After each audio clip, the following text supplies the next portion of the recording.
Moin zusammen. Bin gerade erst aufgestanden. Zweite Tasse Kaffee, noch gar nicht 100% dabei. Ich habe einen Kommentar bekommen gestern über das Pharma-Video.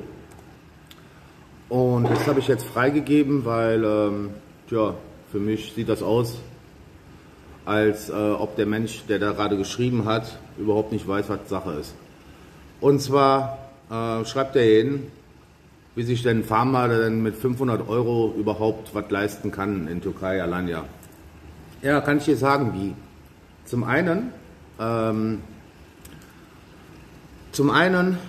wollte ich sagen, dass im Allgemeinen, was ich gut finde, in Türkei, dass die Mindestlöhne zwar steigen, aber es nicht das Mindeste ist, um zu überleben.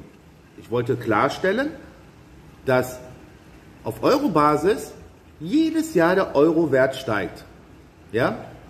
Und Ziel ist es, dass sogar die Mindestlöhne irgendwann mal sogar auf 1000 € kommen sollen. Ja? Aber das geht nur über die Jahre, langsam, peu à peu. Wirtschaft muss sich dran gewöhnen. Ich finde das gut, dass das so ist. Für mich ist es nicht so gut, weil, was soll ich sagen? Der Acker wirft keinen Ertrag momentan noch ab. Ja? Für mich ist das Personalkosten ist ein hoher Posten, neben Dünger und keine Ahnung, Strom. Was ich zahlen muss, genau was er auch geschrieben hat, ne? Es wird immer über den Kleinen gesprochen, aber was ich als Unternehmer zu zahlen habe, wird einfach unter den Tisch fallen gelassen.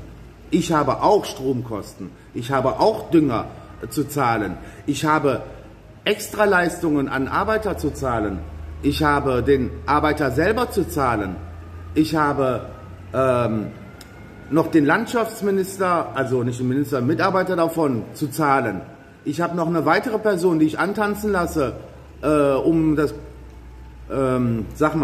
das Grundstück zu begutachten, Verbesserungspotenziale etc. zu finden. Das sind auch immense Kosten, die ich habe, ja. Aber ist ja egal, ich bin Unternehmer, ne? Ich kann ja ruhig zahlen. Ich muss ja immer auf den Arbeiter denken. Also egal. Ich finde das gut, dass die Mindestlöhne steigen, sogar auf Euro-Basis. So, und jetzt zu dem Pharma und den 500 €. Ich habe dem Pharma ein ganz neues Haus gebaut. Ein ganz neues, 3+1. Ja? Da kann er mit seiner Familie hinziehen und hätte keine Wohnungskosten in Alanya, die ja so horrend hoch sind. Kriegt er von mir umsonst zur Verfügung gestellt. Also, er hat die 500 €, hat eine kostenlose Wohnung, hat keine Fahrzeiten zur Arbeitszeit, weil er wohnt auf der Arbeit. Und wenn jetzt seine Frau, ich habe sogar Freiflächen vor dem Haus freigelassen für Gemüse, Obst oder er kann ja auch Hühner und Ziegen noch halten. Alles kein Problem. Ich habe ganz viele Freiflächen noch für den Farmer dort. Wenn die Frau dann für den Eigenbedarf irgendwas anpflanzen würde, dann hätten die sogar Essen umsonst. So. Wohnung umsonst, Essen umsonst. Und plus 500 € noch obendrein. Das sind die Arbeitsbedingungen, die ich habe.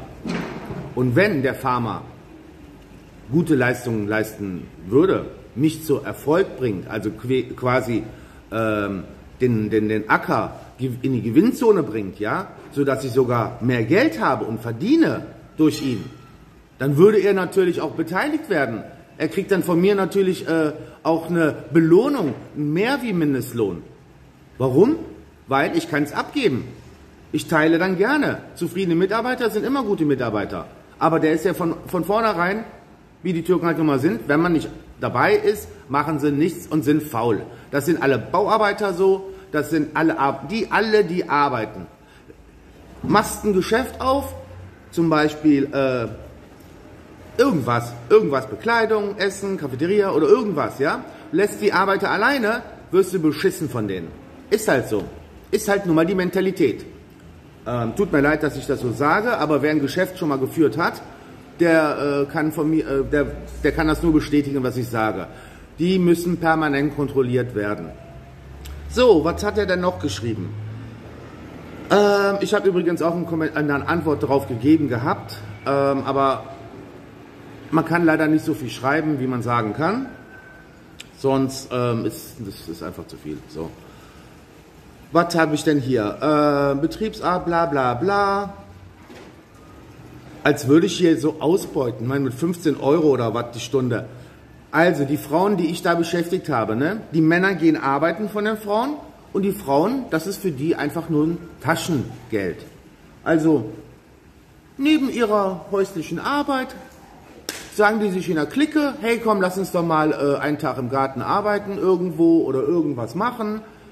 Von mir aus Oliven pflücken oder keine Ahnung, tageweise irgendwas machen, weil sie einfach Bock darauf haben. Und das ist dann eine Tasche, das ist Geld, was sie in der eigenen Tasche verdienen, weil der Ehemann nicht ausreichend Taschengeld den Frauen in Türkei zur Verfügung stellt. Dann gehen die Frauen halt selber für ihre eigene Tasche arbeiten. Und ja, der hat ja noch so schöne Sachen geschrieben. Frag doch mal deine Eltern, ob sie in Deutschland mit einem Becher Tee und einer Hand Reis für ihren Tagewerk entlohnt wurden. Ja, mein Freund, etwa so.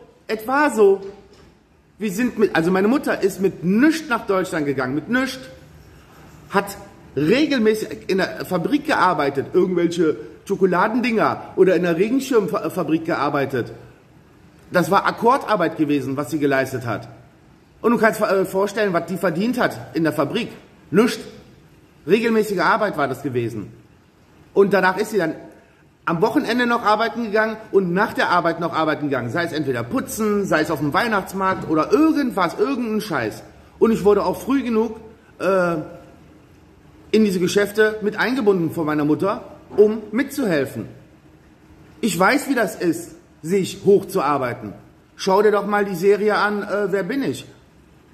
Dann würdest du vielleicht ein bisschen mehr erkennen, was ich und meine Mutter gemacht habe, um da zu sein, wo wir jetzt sind.